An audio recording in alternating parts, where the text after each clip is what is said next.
Welcome to the Unitarian Universalist Church of Amherst. I'm Reverend Michelle Buhite, the minister of this congregation. I am joined in leading worship by our Director of Faith Development, Angela Warren. The campus of UU Amherst was once occupied by the Seneca Nation, one of the tribes that make up the Haudenosaunee Confederacy. Today we acknowledge the relationship they cultivated and nourished with this land. We are the grateful heirs of this deep connection. We say Nyahweh, thank you in the Seneca language. We ask forgiveness on behalf of our ancestors, and we covenant to live with respect for the interdependent web of all existence, of which we are a part. We give away our gratitude for the beauty and resiliency of this lovely planet that birthed us, nourishes, and sustains us, and that will receive us back when life has used us up.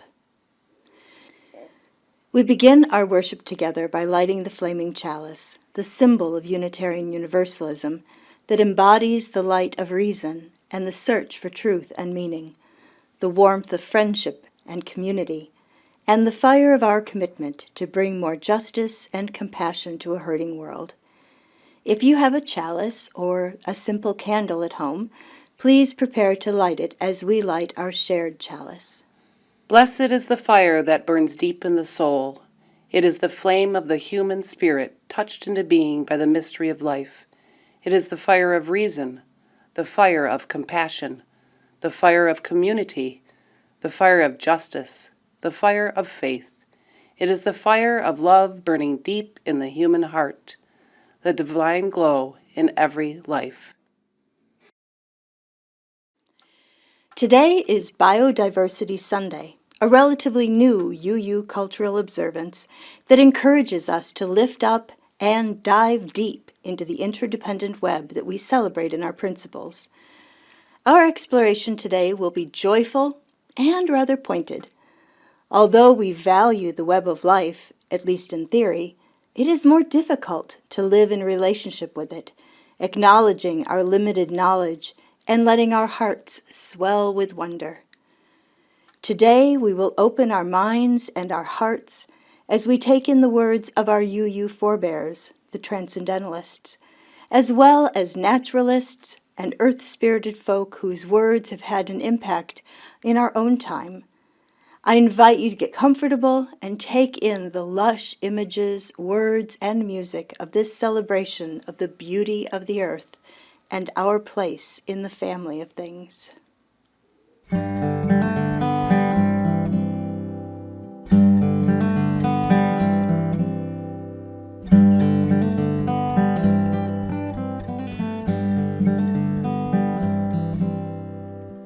You are the sun, I am the dew, gifted with life for a moment or two, that I for my time may sparkle and shine. Oh sun, come fill me with you. Oh sun, come fill me with you.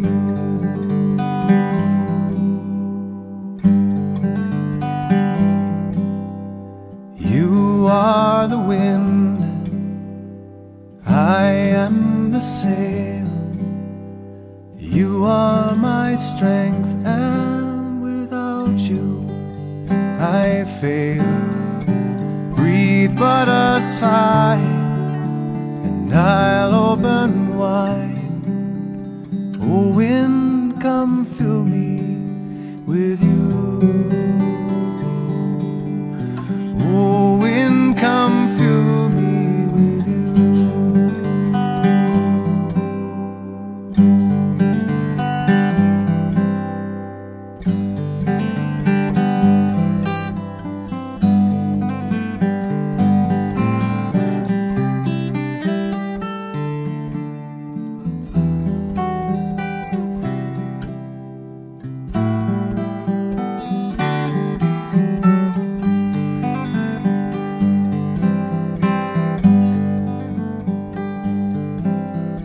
You are the wine, I am the cup.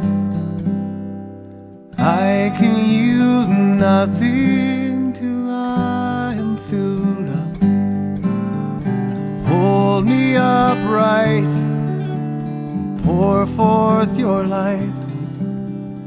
Oh, wine, come fill me with you.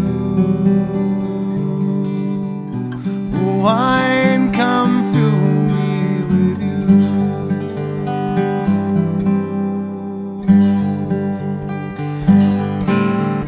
Oh, wine, come fill me. Oh, wind, come fill me. Oh, sun, come fill me with you.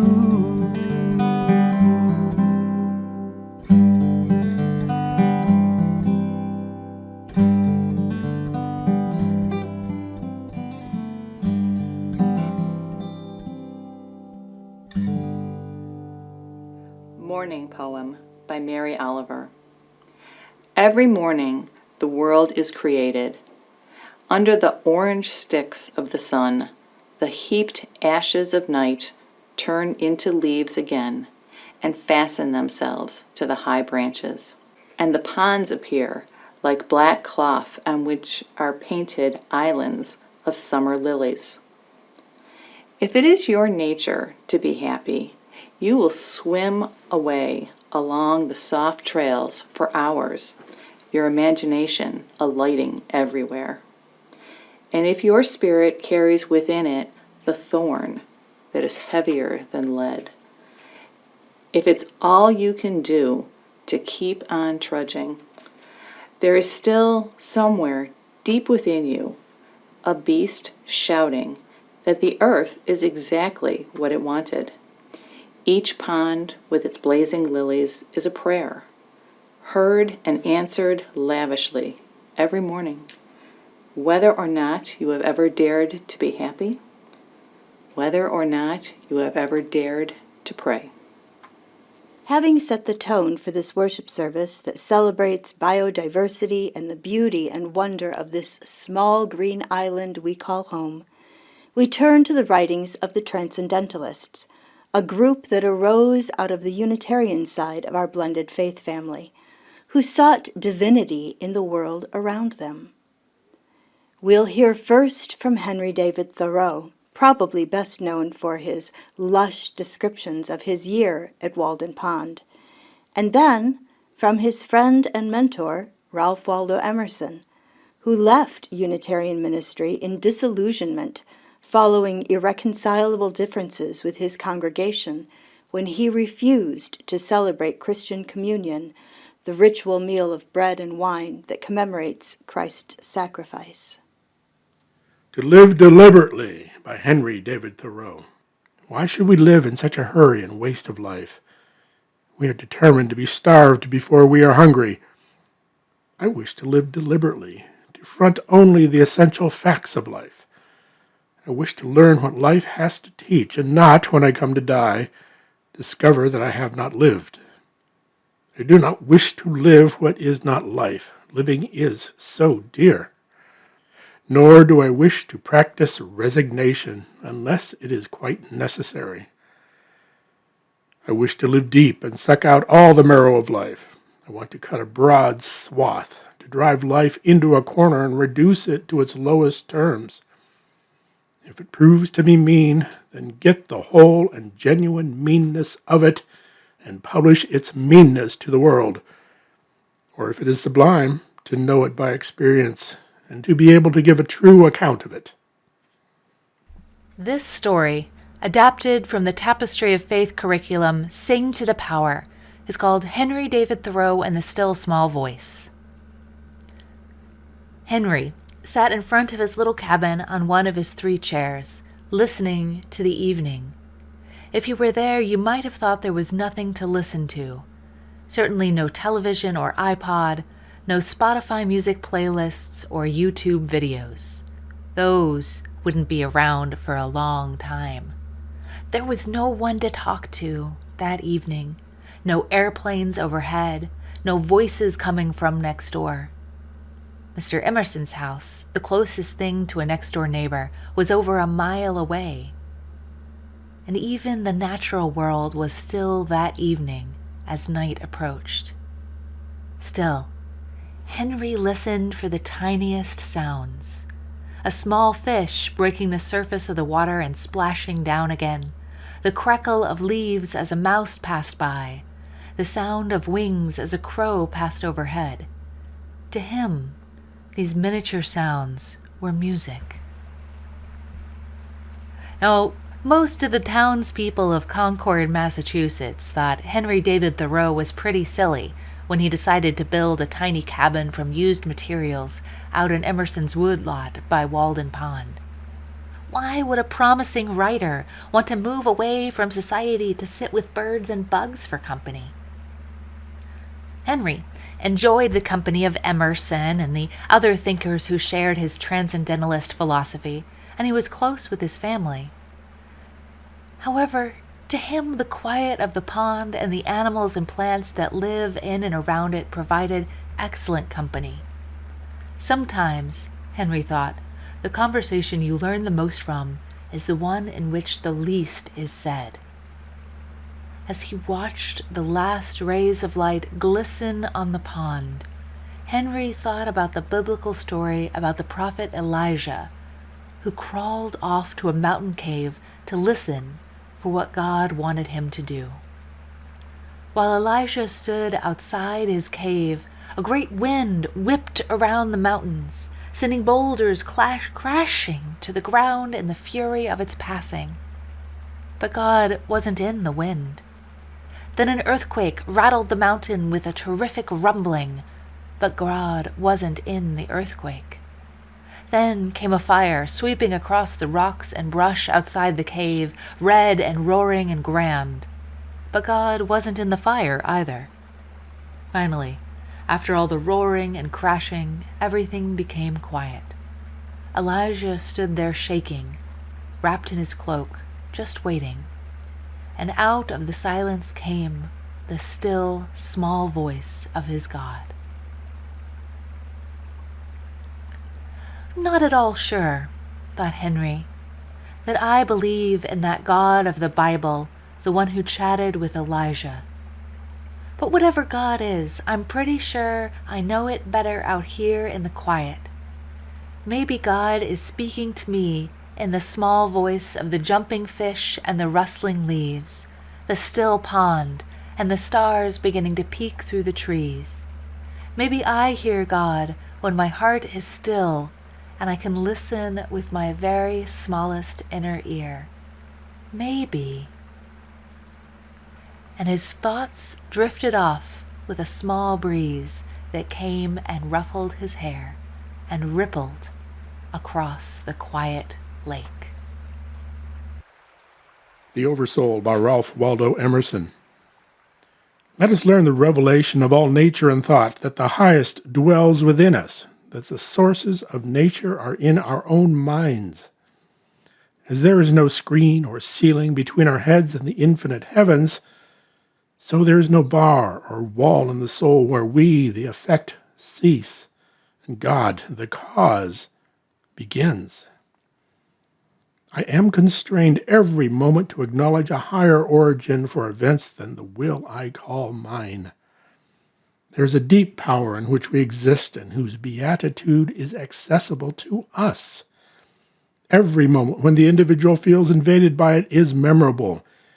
It comes to the lowly and the simple. It comes to whosoever will put off what is foreign and proud. It comes as insight. It comes as serenity and grandeur. The soul's health consists in the fullness of its reception. Forever and ever the influx of this better and more universal self is new and unsearchable. Within us is the soul of the whole, the wise silence, the universal beauty to which every part and particle is equally related, the eternal one. When it breaks through our intellect, it is genius. When it breathes through our will, it is virtue. When it flows through our affections, it is love. I have a complicated relationship with our transcendentalist ancestors. I appreciate the impulse that led them to seek the solitude of the countryside to encounter the divine within, and I am frustrated by their relentless individualism that still permeates our church culture 200 years later. I remember reading Thoreau's Walden in American literature, and maybe I would have appreciated it more had I been a UU at the time, but I just found it tedious, the meanderings of someone who fell in love with the sound of their own words. So many words.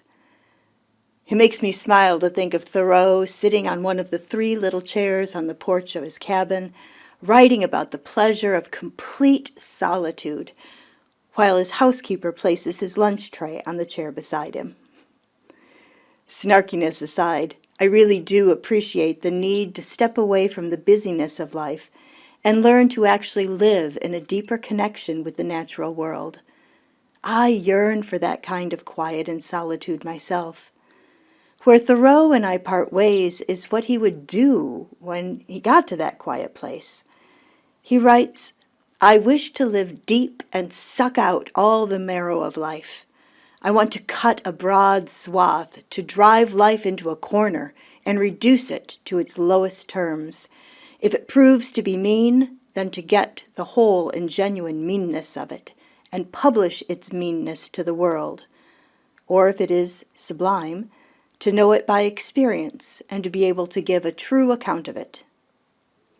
The violence of his language unsettles me, and the arrogance that he can somehow reduce life to its lowest terms, to conquer it, is off-putting. Meanwhile, Emerson's commentary on what he calls the Oversoul is completely focused on the insights and breakthroughs of the individual. There is no sense of responsibility for or connection to anyone else. I believe it is this Emersonian ideal that has created the great fault line that threatens our faith and keeps us small and ineffectual. We have conflated individualism with individuality, and that is a toxic brew. Nature knows nothing of individualism. Nothing can exist outside the intricate web of connection of all life. There's plenty of room for individuality, the unique attributes that make an iris or oak tree stand out as particular and notable. But there can be no individualism, no room for "you're not the boss of me," and "I'll go my own way." Many people mistake Unitarian Universalism for a choose-your-own-adventure religion, perhaps even an alternative to religion, rather than an alternate religion. They misapply the first principle, affirming and promoting the inherent worth and dignity of each person, as being about them, not about the billions of other people and the infinite number of non-human life forms on the planet. Each individual's preferences and proclivities outweigh the mission of the Church. That is simply not sustainable in a faith movement or as responsible members of the Earth family. We can transform the legacy of the transcendentalists. We can follow the call to immerse ourselves in the natural world, locating divinity in the only place we can find it, in our universe. The divine is not some abstraction out there somewhere. The divine is what emerges from beauty and wonder and humankind's search for truth and meaning. Listen how poet Mary Oliver transforms Thoreau's Walden experience. Going to Walden by Mary Oliver. It isn't very far as highways lie. I might be back by nightfall, having seen the rough pines and the stones and the clear water. Friends argue that I might be wiser for it. They do not hear that far-off Yankee whisper, "How dull we grow from hurrying here and there." Many have gone and think me half a fool to miss a day away in the cool country. Maybe. But in a book I read and cherish, going to Walden is not so easy a thing as a green visit. It is the slow and difficult trick of living and finding it where you are. A Morning Offering by John O'Donohue. I bless the night that nourished my heart to set the ghosts of longing free into the flow and figure of dream that went to harvest from the dark. Bread for the hunger no one sees. All that is eternal in me welcomes the wonder of this day, the field of brightness it creates, offering time for each thing to arise and illuminate. I place on the altar of dawn the quiet loyalty of breath, the tent of thought where I shelter, waves of desire I am sure to, and all beauty drawn to the eye. May my mind come alive today to the invisible geography that invites me to new frontiers, to break the dead shell of yesterdays, to risk being disturbed and changed. May I have the courage today to live the life that I would love, to postpone my dream no longer, but do at last what I came here for, and waste my heart on fear no more.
Proper identification is important because we have here a very invasive species intertwined with a native important species, and they look very much alike in the way they're leafing out.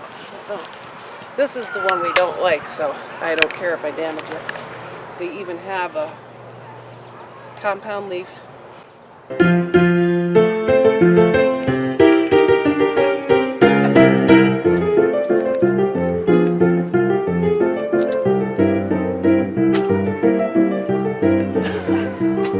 I got it! Okay. The stem is different though. But it really does still. Do you want me to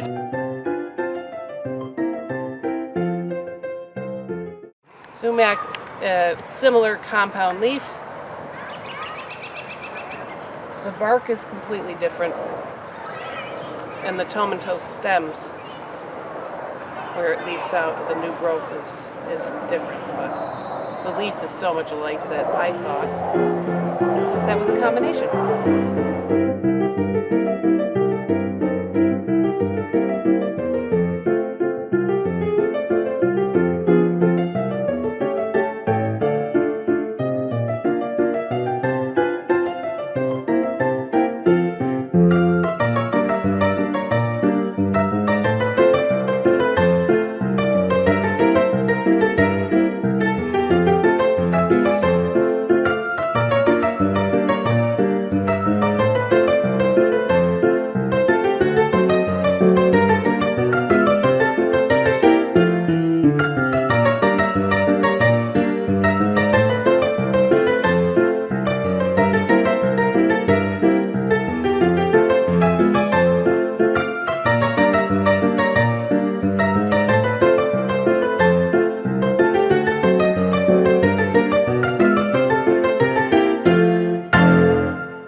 Just as long as I have breath, I must answer yes to life.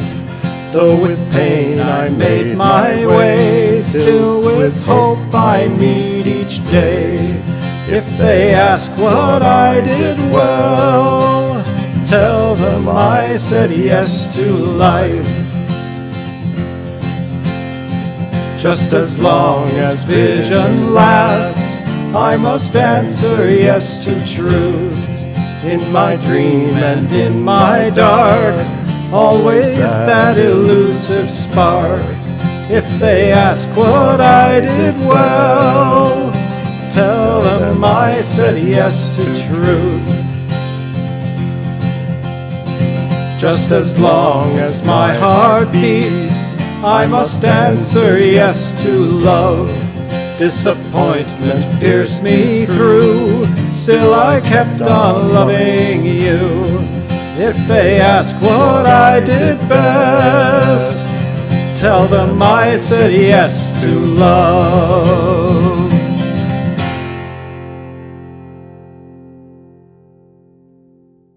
Wild Geese by Mary Oliver. You do not have to be good. You do not have to walk on your knees for 100 miles through the desert, repenting. You only have to let the soft animal of your body love what it loves. Tell me about despair, yours, and I will tell you mine. Meanwhile, the world goes on. Meanwhile, the sun and the clear pebbles of rain are moving across the landscapes, over the prairies and the deep trees, the mountains and the rivers. Meanwhile, the wild geese, high in the clean blue air, are heading home again. Whoever you are, no matter how lonely, the world offers itself to your imagination, calls to you like the wild geese, harsh and exciting, over and over announcing your place in the family of things. The Peace of Wild Things by Wendell Berry. When despair for the world grows in me, and I wake in the night at the least sound, in fear of what my life and my children's lives may be, I go and lie down where the wood drake rests in his beauty on the water, and the great heron feeds. I come into the peace of wild things who do not tax their lives with forethought of grief. I come into the presence of still water, and I feel above me the day-blind stars waiting for their light. For a time I rest in the grace of the world, and I am free. The worst thing we ever did was put God in the sky, out of reach, pulling the divinity from the leaf, sifting out the holy from our bones, insisting God isn't, bursting dazzlement through everything we've made a hard commitment to see as ordinary, stripping the sacred from everywhere to put it in a cloud man elsewhere, prying closeness from your heart. The worst thing we ever did was take the dance and the song out of prayer, made it sit up straight and cross its legs, removed it of rejoicing, wiped clean its hip sway, its questions, its ecstatic yowl, its tears. The worst thing we ever did is pretend God isn't the easiest thing in this universe, available to every soul in every breath. During my long career in the outdoors, it has become natural to notice the process of emergence each day, to pay attention to buds and leaves emerging along stems, flowers along on top or under stems, insects from their eggs or cocoons or exoskeletons, birds from their eggs. In fact, this habit has been a significant part of my work. I have been pleasantly startled when the ground moves underneath my busy hands. Oh, baby bunnies! And painfully startled when the movement happens to be a stinging wasp's nest. Just the other morning I was watching the bees find the open tips of the dangling Solomon seal flowers. They were hovering underneath the stems where the teardrop-shaped flowers form, and upon finding an open blossom, they would visibly disappear, drinking in the sweet nectar. This observation jolted my memory back to this time last year. I thought, they have been waiting so long to be reconnected, just like us. Back then, at the beginning of what we might call the disappearing year, the fear of this unknown virus was so palpable. I know you remember. Now, everything feels altogether different. Yes, we have survived, you and me, but not everyone. This reminds me of the realism of the naturalist author Annie Dillard. In the chapter Fecundity from Pilgrim at Tinker Creek, Dillard says, "Evolution loves death more than it loves you or me. This is easy to write, easy to read, and hard to believe. The words are simple, the concept clear, but you don't believe it, do you? Nor do I. How could I, when we're both so lovable?" This fecundity of the earth, this capacity to produce, it has a shadow side that we all eventually share. In all the complexity and beauty, and in this truth, we are truly kin. Many of you by now are aware of the botanist, author, and member of the Citizen Potawatomi Nation, Robin Wall Kimmerer. She has been the subject for both our Meal for Your Mind and Sunrise Session programs during this time in the cocoon of pandemic. In her interview with Krista Tippett on Being from NPR, they explore the use of pronouns, particularly the inadequacy of the word it in reference to living beings. Kimmerer states, "I've been thinking about the word aki in our language, and there's a beautiful word, bimaadi ziaki, which one of my elders kindly shared with me. It means a living being of the earth. But could we be inspired by that little sound at the end of that word, the ki, and use ki as a pronoun, a respectful pronoun inspired by this language as an alternative to he, she, or it?" She continues, "And I have some reservations about using a word inspired from the Anishinaabe language, because I don't in any way want to engage in cultural appropriation.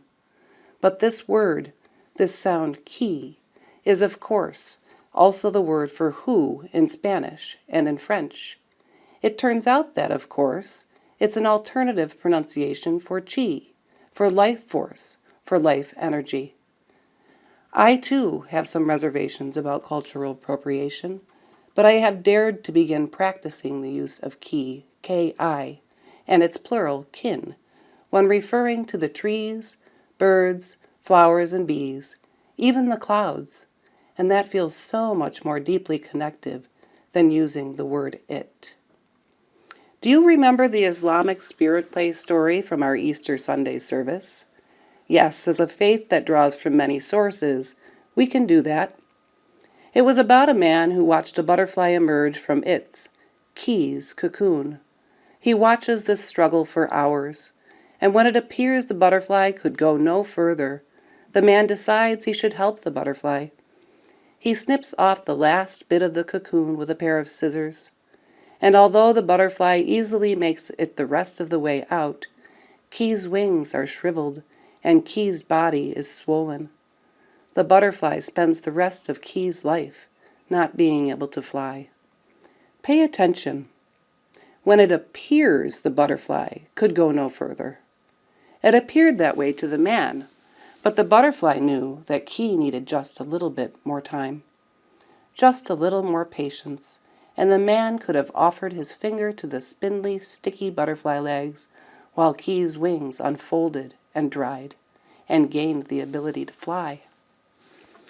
All the creatures, the flowers, the leaves, the swollen butterfly bodies, so lovable.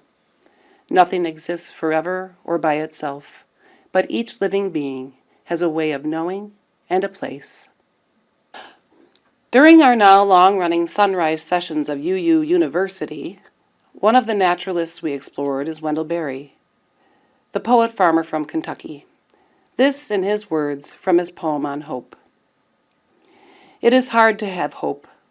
It is harder as you grow old, for hope must not depend on feeling good, and there is the dream of loneliness at absolute midnight.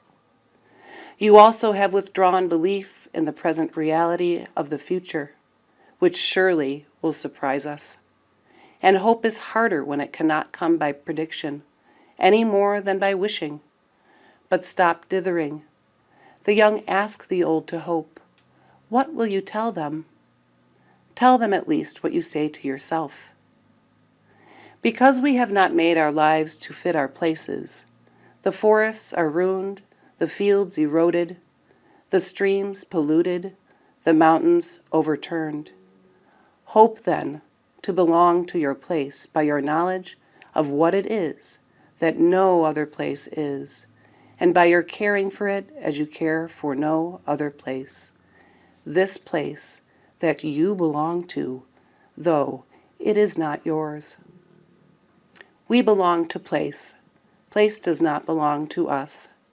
We are within place and not apart from it. This church is our place. We are the ones we've been waiting for.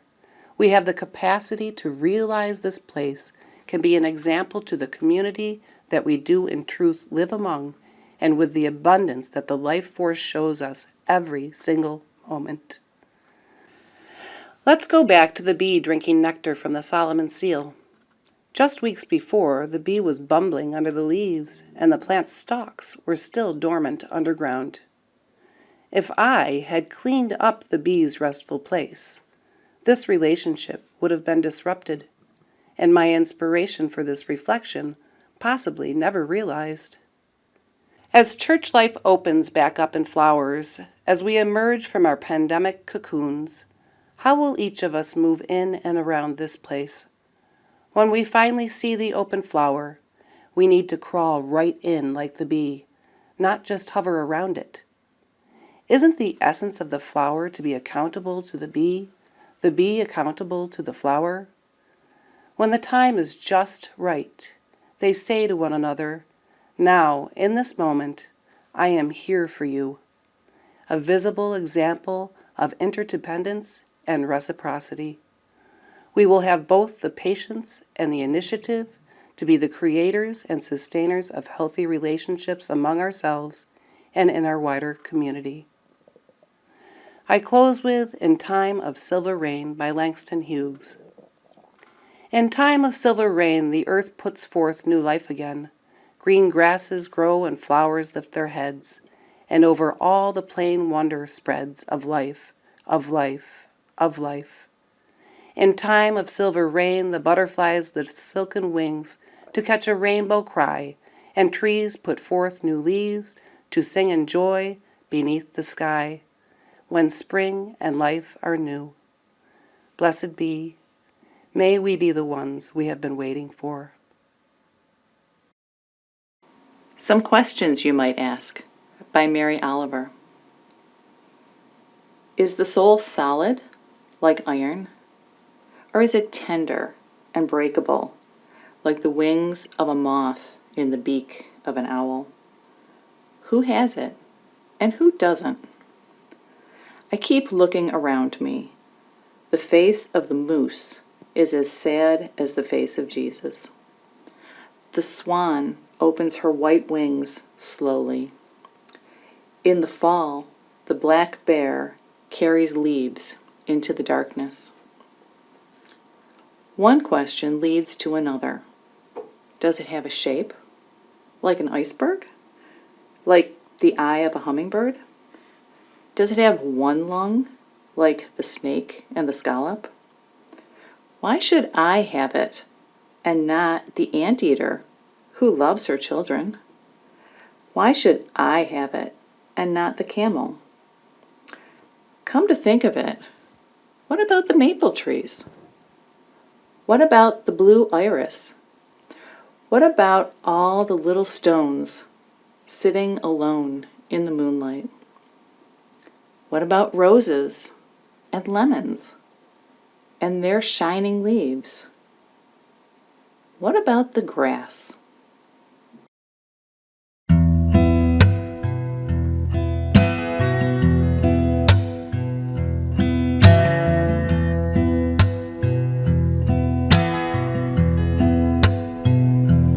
When I was a boy, each week on Sunday we would go to church and pay attention to the priest.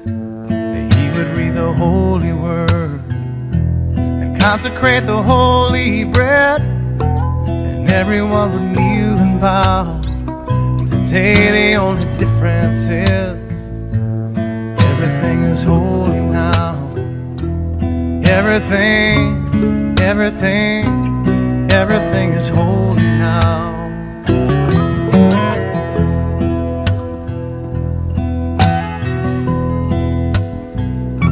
And when I was in Sunday school, we would learn about the time Moses split the sea in two, and Jesus made the water wine. And I remember feeling sad, miracles don't happen still. But now I can't keep track, 'cause everything's a miracle.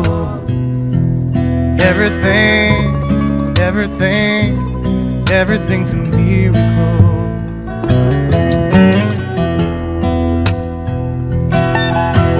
Wine from water is not so small, but an even better magic trick is that anything is here at all. So the challenging thing becomes not to look for miracles, but finding where there isn't one.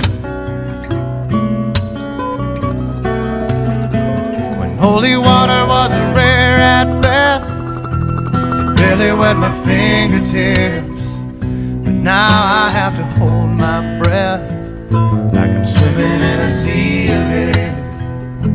It used to be a world half there, heaven's second-rate hand-me-down, but I walk it with a reverent air, 'cause everything is holy now.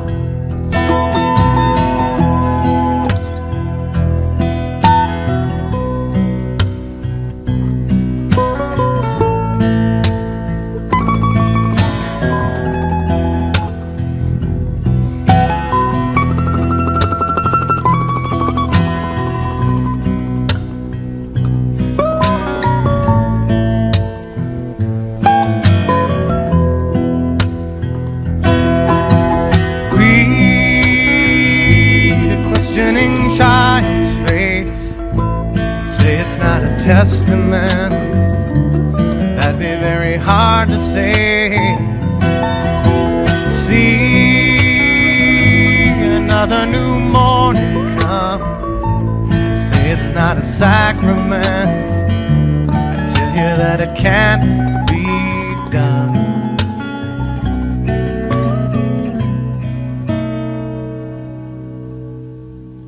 This morning outside I stood, I saw a little red-winged bird shining like a burning bush and singing like a scripture verse. It made me want to bow my head. I remember when church let out, how things have changed since then. Everything is holy now. It used to be a world half there, heaven's second-rate hand-me-down, but I walk it with a reverent air, 'cause everything is holy now.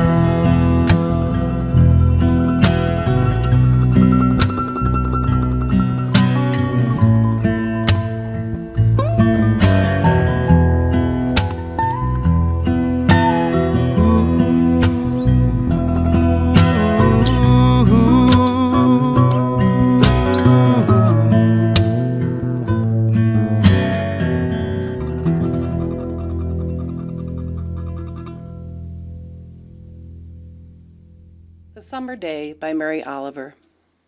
Who made the world? Who made the swan and the black bear? Who made the grasshopper? This grasshopper, I mean. The one who has flung herself out of the grass. The one who is eating sugar out of my hand. Who is moving her jaws back and forth instead of up and down. Who is gazing around with her enormous and complicated eyes. Now she lifts her pale forearms and thoroughly washes her face. Now she snaps her wings open and floats away. I don't know exactly what a prayer is. I do know how to pay attention, how to fall down into the grass, how to kneel down in the grass, how to be idle and blessed, how to stroll through the fields, which is what I've been doing all day. Tell me, what else should I have done? Doesn't everything die at last, and too soon? Tell me, what is it you plan to do with your one wild and precious life?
We close this time of worship as we extinguish our chalice with these familiar words.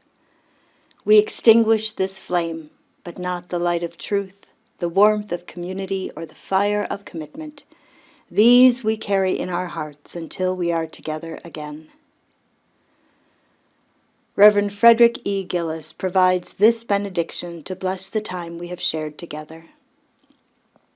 May the love which overcomes all differences, which heals all wounds, which puts to flight all fears, which reconciles all who are separated, be in us and among us, now and always. Thank you for joining us in worship today. Please see the credits at the end of this service for information about the music and other worship elements. And do take a moment to visit our website, uuamherst.org, and click on the Giving link, or text your gift to 833-987-1968. Your generosity in online giving is the virtual equivalent of passing the offering plate. Thank you in advance for your generosity.